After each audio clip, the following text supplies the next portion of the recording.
Water R the basic need for all human body.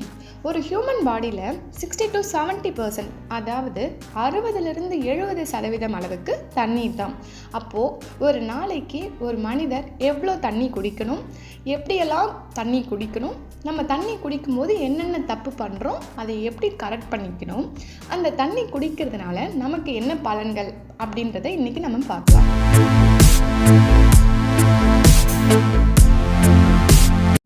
First, ஒரு மன் அப்படி எடுத்துக்கிட்டால் ஒரு நாளைக்கு எவ்வளோ தண்ணி குடிக்கணும் டாக்டர் அப்படின்னா 2.5 3 லிட்டர்ஸ் வரைக்கும் குடிக்கணும். அதாவது 2-3 லிட்டர் அளவுக்கு தண்ணி குடிக்கணும்.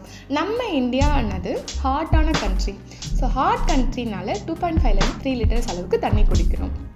இப்போ நம்ம 2.5 3 லிட்டர்ஸ் அளவுக்கு தண்ணி குடிக்கிறோம் அப்படின்னா அதில் என்னென்ன தப்பு பண்ணுறோம், அதை எப்படி கரெக்ட் பண்ணிக்கணும் அப்படின்னு பார்க்கலாம். என்னென்ன தப்பு பண்ணுறோம்? ஃபர்ஸ்ட் தப்பு, மோஸ்ட் ஆஃப் த பர்சன்ஸ் சாப்பிடும்போதோ இல்லை சாப்பிட்ட உடனே தண்ணி குடிக்கணும்னு நினைப்பாங்க. அப்படி தான் குடிக்கக்கூடாது. ஏன்னா சாப்பிட்ட உடனே தண்ணி குடிக்கிறோம் அப்படின்னா வாட்டரானது அல்கலி, ஸ்டொமக்கில் அதாவது வயிற்றில் ஆசிட் இருக்கும், கேஸ்ட்ரிக் ஆசிட். அந்த அமிலமும் இந்த வாட்டரும் சேர்ந்துச்சு அப்படின்னா கரைஞ்சிடும். அந்த அமிலம் செய்யக்கூடிய டைஜஷன் ப்ராசஸ் நடக்காது, அதாவது செரிமானம் ஒழுங்காக நடக்காமல் போயிடும். இதுவே ஆஃப்டர் 40 நிமிஷம், அதாவது சாப்பிட்டதுக்கு அப்புறம் 40 நிமிஷத்துக்கு அப்புறம் நம்ம தண்ணி குடித்தோம் அப்படின்னா அந்த அமிலம் செய்யக்கூடிய செரிமானமும் ஒழுங்காக நடந்துடும். நம்ம வாட்டர் அப்புறம் எடுத்துக்கணும்னா அந்த எனர்ஜியெல்லாம் ஸ்டோர் ஆக வேண்டியது ப்ராப்பராக சேவ் ஆகிடும். ரெண்டாவது செய்யக்கூடிய தப்பு, ஒரு பர்சன் வெயிலில் வேலை செய்யக்கூடிய பர்சனோ இல்லை ஒர்க் அவுட் பண்ணிட்டு வராங்க, இல்லை எக்ஸசைஸ் பண்ணிட்டு வராங்க அப்படின்னா ரொம்ப தாகமாக இருக்கும், வந்ததும் டக்குன்னு தண்ணி குடிக்கணும் அப்படின்னு குடிப்பாங்க. அப்படி தான் குடிக்கக்கூடாது. ஏன் அப்படின்னா ஒரு பர்சன் ஒர்க் அவுட் பண்ணிவிட்டு வெயிலில் வேலை செஞ்சுட்டு வரும்போது நம்ம உடம்புல சோடியம்ன்ற எலக்ட்ரோலைட் ரிலீஸ் ஆகும். நம்ம டக்குன்னு இந்த டைமில் தண்ணி குடித்தோம் அப்படின்னா இந்த சோடியமானது இந்த வாட்டரை அப்சார்ப் பண்ணிக்கிட்டு நம்ம உடம்புல ஹெட்டேக் ப்ரொடியூஸ் பண்ணோம். எப்படின்னா நம்ம செல்ஸில் ஸ்வெல்லிங் காஸ் பண்ணி ரொம்ப தலைவலியை ப்ரொடியூஸ் பண்ணோம். ஸோ டக்குன்னு குடிக்காமல் சிப் பை சிப்பாக பொறுமையாக தான் குடிக்கணும். தேர்ட் செய்யக்கூடிய தப்பு, ஃப்ரிட்ஜ் வாட்டர் குடிக்கக்கூடாதுன்னு எல்லாருக்குமே தெரியும். ஏன் குடிக்கக்கூடாது அப்படின்னா ஃப்ரிட்ஜ் வாட்டர் குடிக்கிறதுனால நம்ம வயிற்றில் இருக்கிற பிளட் வெசல்ஸ், அதாவது இரத்த குழாய்கள்லாம் சுருங்கிடும். ஸோ பிளட்டு ஹார்ட்லேருந்து வெளியில் வர முடியாது, இங்கேருந்து கெட்ட ரத்தமும் லங்ஸுக்கு போயிட்டு போக முடியாமல் போயிடும்.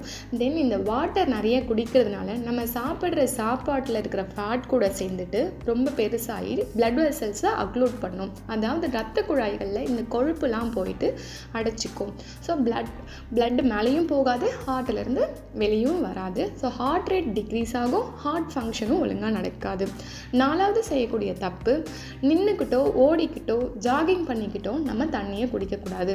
ஏன் அப்படின்னா ஜாகிங் பண்ணும்போதோ ஓடும்போதோ நடக்கும்போதோ நம்மளோட நர்வ்ஸ் எல்லாமே, அதாவது நரம்பு மண்டலமும் தசைகளும் ரொம்ப டென்ஸ்டாக இருக்கும். அதுவே நம்ம உட்காந்துட்டு இருந்தோம்னா நரம்பு மண்டலம் தசைகள் எல்லாமே ரொம்ப ரிலாக்ஸ்டு பொசிஷனில் இருக்கும். நம்ம அப்போ தண்ணி குடிச்சோன்னா நம்ம குடிக்கிற தண்ணீர் எல்லாமே நம்ம உடம்பில் இருக்கிற எல்லா கம்பார்ட்மெண்ட்ஸ்க்கும் போயிட்டு நார்மல் ஃபங்க்ஷனை கொடுக்கும். இந்த வாட்டர் குடிக்கிறதுனால என்னென்ன யூசஸ் இருக்குது, அதாவது என்னென்ன பயன்கள் இருக்குது அப்படின்றத பார்க்கலாம். முதல்ல இந்த தண்ணி குடிக்கிறது மூலமாக நம்மளோட பாடி டெம்பரேச்சரை அது நார்மலாக மெயின்டைன் பண்ணும். அதாவது ஒரு பர்சன் ரொம்ப ஹெவியாக ஒர்க் பண்ணுறாங்க அப்படின்னா ரொம்ப நேரம் தண்ணி குடிக்காமல் வேலை செய்யும்போது அவங்க பாடியில் ஹீட் ரொம்ப ப்ரொடியூஸ் ஆகும். ஏன் ஹீட் ப்ரொடியூஸ் ஆகுது அப்படின்னா ரொம்ப நேரம் தண்ணி குடிக்கல அப்படின்னா அது வேர்வையாலேயோ யூரினாலேயோ வெளிப்படுத்த முடியாமல் போயிடும். ஹீட்டானது வேர்வையாலேயோ யூரினாலேயோ மட்டும்தான் வெளிப்படுத்த முடியும். நம்ம நிறைய தண்ணி குடித்தோம் அப்படின்னா அந்த ஹீட் எல்லாமே வேர்வையாக யூரினா வெளியே போயிடும். ரெண்டாவது ஃபங்க்ஷன் என்னென்னா, இன்றைக்கி யங்ஸ்டர்ஸில் காமன் ப்ராப்ளம் என்ன? பிம்பிள்ஸ் ஏன் வருது? ட்ரைனஸ், வறட்சி. நம்ம உடம்பு ரொம்ப வறட்சியாக இருந்தது அப்படின்னா அது ஆயில் ப்ரொடியூஸ் பண்ணும். ஏன் டாக்டர் ஆயில் ப்ரொடியூஸ் பண்ணுது அப்படின்னா நம்ம உடம்புல நம்ம தண்ணி குடிக்கல அப்படின்னா ஸ்கின்னுக்கான மாய்ஸ்சரைசிங் எஃபெக்ட், அதான குளிர்பாதன வசதி மாதிரி அந்த மாய்ஸ்சரைசிங் எஃபெக்ட் இல்லாமல் அது ஆயிலாக ப்ரொடியூஸ் பண்ணி பிம்பிள்ஸாக நமக்கு மாற்றுது. இதுவே நம்ம தண்ணி குடிக்கிறது மூலிமா ட்ரைனஸ் இருக்காது, ஆயில் ப்ரொடியூஸ் ஆகாது, நமக்கு பிம்பிள்ஸும் வராது. மூணாவது, நம்ம நிறைய தண்ணி குடிக்கிறது மூலிமா நம்ம ஹெட்டேக்கை டிக்ரீஸ் பண்ண முடியும். எப்படி டாக்டர் ஹெட்டேக் டிக்ரீஸ் பண்ணுறது அப்படின்னா இந்த தண்ணியானது நம்ம நரம்பு மண்டலத்தில் டென்ஸ்டாக இல்லாமல் ரிலாக்ஸ்டாக மாற்றிட்டு நமக்கு ஹெட்டேக்கை டிக்ரீஸ் பண்ணணும். தென் இன்டர்னல் ஆர்கன்ஸ், கிளியர் பண்ணுது. அதாவது நம்ம உடம்புல நிறைய உள்ளுறுப்புகள் இருக்குது. உள்ளுறுப்புகள் எல்லாமே நம்ம தண்ணிகள் குடிக்கிறது மூலயமா நம்ம உடம்பு உறுப்புகளில் நிறைய டாக்ஸின்ஸ், கெட்ட பொருட்கள் இருந்தது அப்படின்னா எல்லாத்தையும் கிளியர் பண்ணி யூரினா எக்ஸ்க்ரீட் பண்ணிடும். 4th function speed up metabolism. அதாவது மெட்டபாலிசம்னால் நம்ம சாப்பிட்ற சாப்பாடை எனர்ஜியாக மாற்றிட்டு அதுக்கான ஃபங்க்ஷனை செய்ய சொல்கிறது. நம்ம தண்ணி குடிக்கிறது மூலயமா கார்போஹைட்ரேட், ப்ரோட்டீன்ஸ், ஃபேட்ஸ் அப்படின்ற நம்ம சாப்பிட்ற சாப்பாடு எல்லாமே எனர்ஜியாக மாறி அதுக்கான ஃபங்க்ஷனை அது செய்யும். 5th ஒன் என்னென்னா இட் பூஸ்ட் அப் இம்யூனிட்டி. இம்யூனிட்டினா நோய் எதிர்ப்பு சக்தி.